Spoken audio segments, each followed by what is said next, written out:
Our next guest goes way back with OJ. Sportscaster Jim Gray is a Fox News contributor. Jim, good morning to you.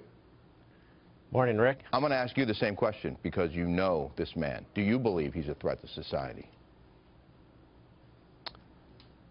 Well, the guy lived a double life. He lived a double life that none of his friends really knew that he had, perhaps just outside of Nicole and their very, very closest friends. This was a guy who had this propensity to have a problem with Nicole on several occasions, and none of the rest of the people involved in his life, those of them who worked with him, those of us who saw him from time to time and were out on the road with him, never saw this side to him. So to say that he could commit this again when none of us really knew what was going on in the first place, I guess that's a very distinct possibility. Yes, Rick? Would you describe him in your dealings with him as an arrogant individual?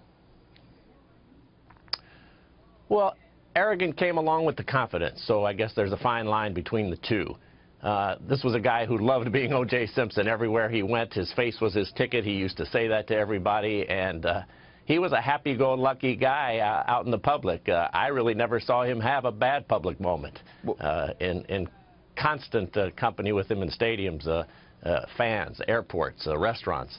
I never saw him have a bad public moment. So arrogance, probably yes. He was arrogant, but he was also very confident, and he loved life. He loved being who he was. I asked that question because the irony isn't lost that he basically got away with a double murder, in most people's opinion, and then he gets sent to prison for 9 years for committing an armed robbery, whereas Bob mentioned he could have just called the police. He didn't have to go in there with a gun with his buddies and try to get his memorabilia back. Well, that was arrogance at the highest level. Like was just stated, he could have gone and got the police, and he was arrogant in not taking the deal because OJ has been able to skate on everything throughout his entire life. The rules just didn't apply to him, and finally the rules caught up to him, and he got punished for this crime, and he probably got punished for this crime much more harshly because people feel that he got away with the double murder. So there was arrogance that played a role in that, obviously. Jim Gray, we appreciate your time this morning. Complete team coverage of Simpson's parole hearing will be coming up today, getting underway live at 1 p.m. Eastern, 10 a.m. Pacific, here on the Fox News Channel, and the world will be watching, Sam.